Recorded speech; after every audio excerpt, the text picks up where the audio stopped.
plainte pour la compte, il y a client, il y a famille, il y a victime. Donc cette famille qui est notre cliente, Ndeko Enoch Maindo Mambele, ou à qui na date le 29 octobre dans le stade, alors qu'il y a qui conseil.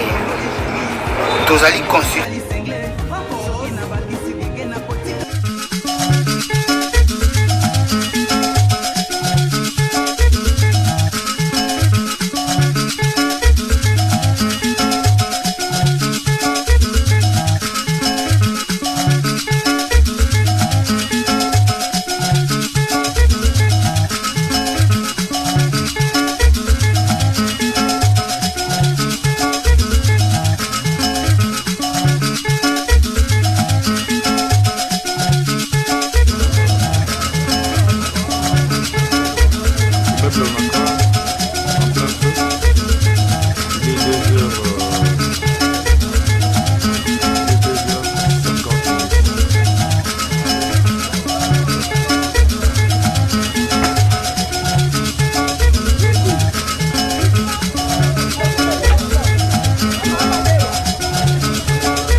Na concert ya Fally Ipupa au samedi 29 octobre 2022 et Zalaki pe Monsieur Enoch Maindo Mambele azali étudiant avandaka na limité na 7e rue na avenue Vende numéro 17 Otala bino moko tokoti na résidence attitude ya matanga s'il vous plaît pona kolela ndeko na bango oyo akufaki depuis samedi. Selon information tozwi sur place Ndeko Enoch alamukaki na tongo azwi baleki na ye oyo pembe bozali komona ayi kotika bona classe malembe bakomi wo Enoch azalaki ya bonne santé po avabima amelaki ti azalaki na baleki na ye kozonga zongi na ndaku mama pa yebi te ke Enoch ana programme concert mama bengi Enoch ya Enoch te ya Enoch adimi mama lobi na ya Enoch ene kofutelanga facture régie des eaux bapesi na mbongo na facture nzoka nde na makanisa ya Enoch azalaki na programme na ye ya concert mama vandi ya Enoch alinga bima lobi mama ye kosa pundu mama lobi kobanga te nosa elopundu ya Enoch abimaka te akei bavanda kaka boye na 15h mama yoka kokoko afongola porte boye o mama ye mama ba ya Enoch aza te o ngai problème ni totiki ya Enoch na hôpital akambalali veut dire appliquer crise bazwa moto bino moko boyebi bolingo ba mama pona bana ti na hôpital a pire wo bakoma kuna boye bakutaki ya Enoch déjà bafiniki edra bafisi na mabi mama tombola dra boye Enoch déjà kendaki kala molimoni pakolo nzambe nzoto tikali ya pamba mama kokita krake abandi kolela na ndenga defwa te aleli ya Enoch akufaki lokopolele misupolele mama leli ti moko aye afiniki miso ya Enoch kangi mnoko ya Enoch yuka communication mama samedi neti ngai nayebaki te ke mwana asali programme ya kokende concert ya Fally vers 10h namoni asopoli ase préparé abimi ndenge abimaki atikalaki koprécise nga te ke ake concert ya Fally subitement vers 15h avandi nayoki batoke portail nga mo moto abimaki na fongoli namoni un jeune garçon ami ya Enoch oyo nayebaki ye te me namoni eka jour wana ayetuni nga no nazoluka mama ya ba Enoch nayebisi ese moi bayebisi nga na ya kobenga yo na ami ya Enoch mosusu merdi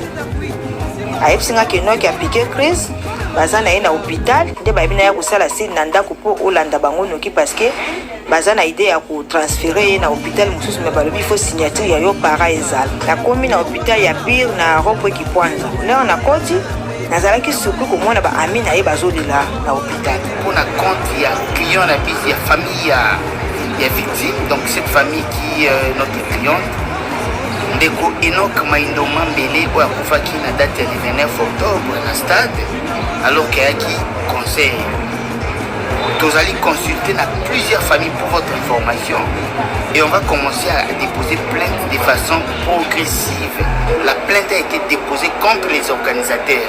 Organisation où ils allaient piloter la maison F victime na 360 communications. Pourquoi? Parce qu'il y a eu mort d'homme. Il y a eu mort d'homme. Nous avions effectué des descentes. Pendant que nous vous parlons, on a les certificats de décès. Nous avons la dépouille déposée à la morgue au Yandeko Enoch. À part ça, nous avons la dépouille à Yandeko Kecha Iolo. Où ils allaient dans l'hôpital na morgue à Mamaïmo. Nous déposer plainte contre l'organisateur parce que la vie humaine est allée sacrée. Ce n'est pas parce que votre messana va concert et bêtement votre koufa kabasa et l'autre côté et comme habitude. Mais non, vie à batterie et l'autre moko va kosaka na moto. Donc, est-ce que déborder mes acquis planifiés pour battre la étouffer, asphyxier battre koufa? S'il y a une préméditation, s'il y a une préparation, donc au-delà de homicide involontaire pour nous qualifier par faire de saisir justice, je pense qu'avec les temps, tout le monde maison F victime, 360 communications, propriétaire n'a pas vous allez interpeller. S'il arrive que maison F victime, pas besoin de Kofali Poupa, pas interpeller, ok? Alors s'il arrive que va interpeller par exemple de Kofali Poupa, ils ont une hypothèse. Juge Albi non. Au fond d'ake pour un homicide involontaire. Mais biso tant tout ça ça tout monique. Ayeba qui stade de martyr écoute à 80 000 places. C'était à dessein qui a ça là qui promotion et débordement. Pour pas sentir que Azali danger ton di sakaboye. Donc il avait planifié étouffement. Vous voyez que va aller étouffer. Ngai juge na monique na lo qualifié assassinat par exemple. Tout lo qualifié meurtre. Juge a changer qualification au ministère public arrêté na kialo.